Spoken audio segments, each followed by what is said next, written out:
Let's now talk about what I would consider to be a historically vexing issue in church history and in theology. And who did Jesus actually die for? Now, some of you may be watching or listening, and you may go, "Well, everybody," and I get that. I mean, you might go, "Why in the world would you be talking about this? Are you saying that he didn't die for everybody?" Well, the answer is that this has been a challenging question in church theology and church history, whether you're aware of it or not. And there is robust debate on this particular issue. In fact, I would say that this and eschatology are probably the two that get the most excitement out of Christians as a general rule. And the question is, who did he die for? Another way of putting this, and maybe this is the more theological way of asking it, is what exactly did God intend to do by giving up his son to death on the cross? What was the intended consequence of Jesus dying on the cross? What was the intention of this? Like, he died, we get that. We've talked about views of what the atonement was. But now we're asking, okay, when he died on the cross, who did he die for? What was the intention of what God wanted? Did Jesus die for all? Use the word all. Did he die for all in the fullest extent, or did he die for all groups of people? This is the debate. Okay, is it for all? And the extent of that is all, or is all, we're referring to all groups of people? This question has been a sharp bone of contention for hundreds and hundreds and hundreds of years in the church. We'll talk about these words, and we can maybe talk a little bit more about them at some point proper.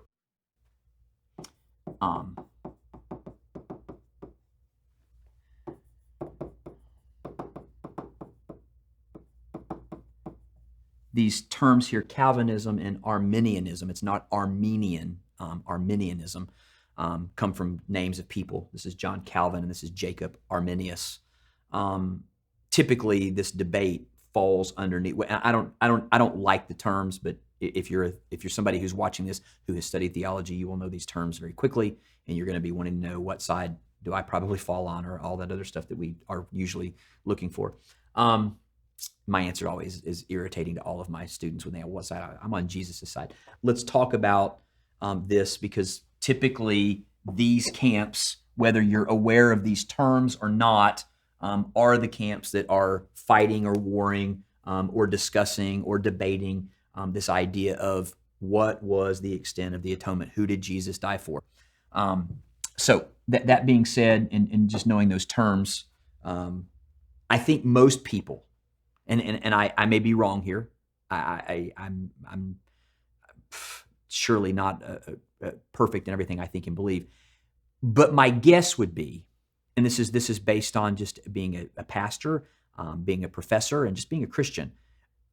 My guess would be, if you ask most Christians across the board, now you might go to some denominations and not get this, but I'm talking about just Christianity. If we went to a concert of a large Christian artist, and we polled everybody in that 10,000 seat auditorium or 12,000 seat auditorium, who did Jesus die for? My suspicion would be that the answer would be everyone. That's my suspicion. I could be wrong on that, but that's my suspicion.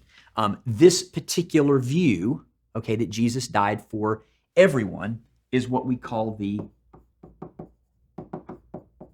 unlimited view. In other words, it's for everyone. The idea is that Jesus secured salvation for all. Okay, and this is important here. All, without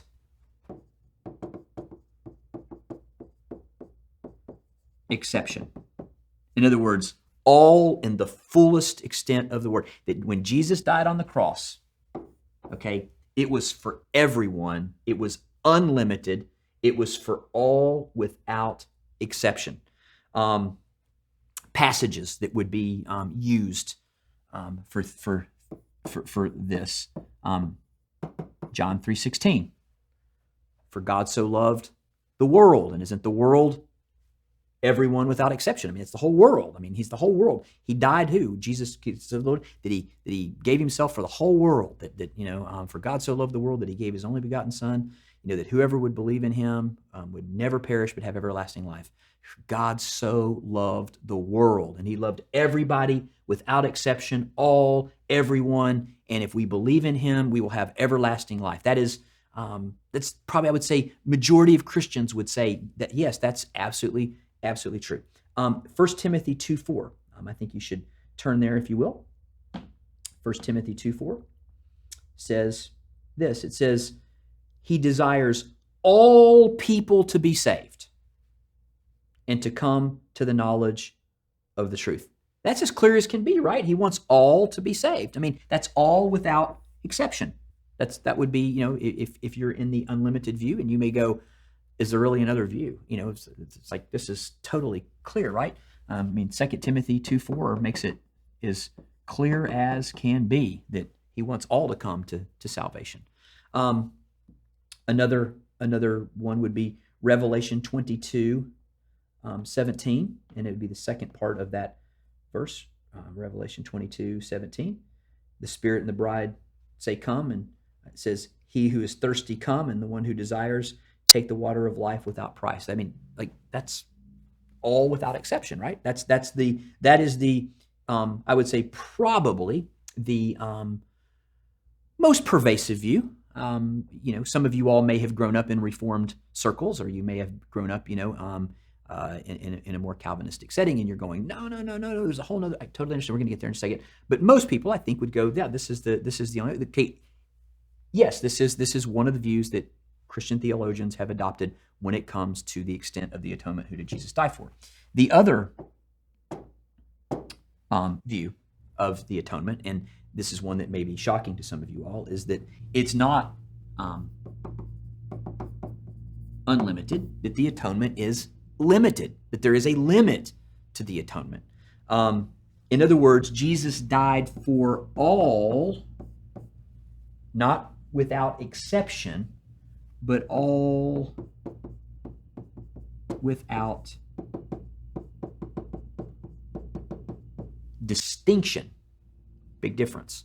In other words, the all does not encompass all.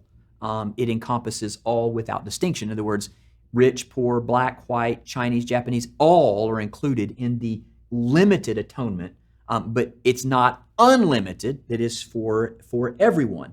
The without distinction clarifies and explains all. So like, for instance, if I'm at a conference and someone asks me the question, did you get everything? Okay, does everything mean everything in the world, or is it contextual to that conference? Did you get everything you were supposed to get at the conference? Typically, words matter in context, and matter is to their definition.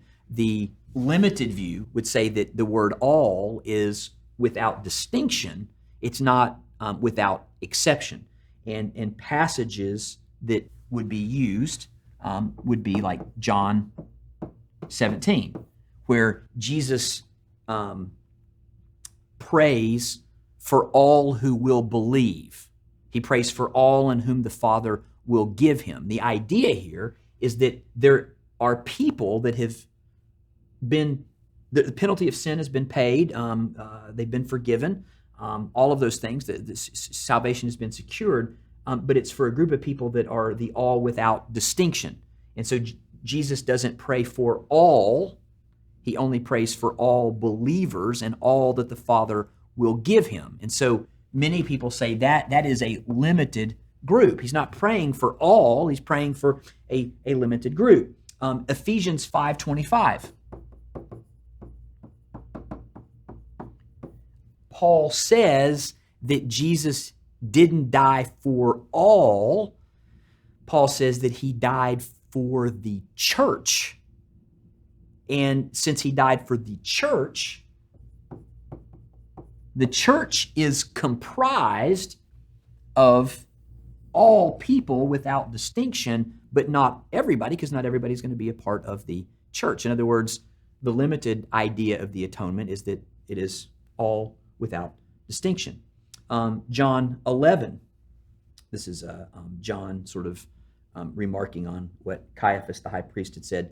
He said he didn't say this of his own accord. In other words, John is convinced that what Caiaphas said was prompted by God, even though Caiaphas didn't understand that that was going on. He said, but being high priest that year, he prophesied that Jesus would die for the nation. And not for the nation only, but also to gather into one the children of God who are scattered abroad. And the idea here is that he died for the children of God that are scattered abroad. Many would say that John is saying that's a lot of people, but that's not unlimited. That, in other words, it is a limited atonement rather than an unlimited. People who hold to a limited atonement view would ask this question: if Jesus died for everyone without exception, not without distinction, but for everyone without exception, didn't he fail at some level? Wasn't there a failure on the part of the cross?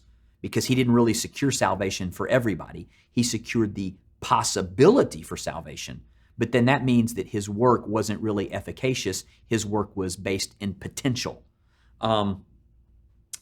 Salvation, if it's not limited, ultimately becomes contingent upon you and me receiving it. And that's a criticism by people who hold the limited atonement view. And they would say that he died for the elect, that God has a certain group of people that he died for because it's limited and it's all without distinction.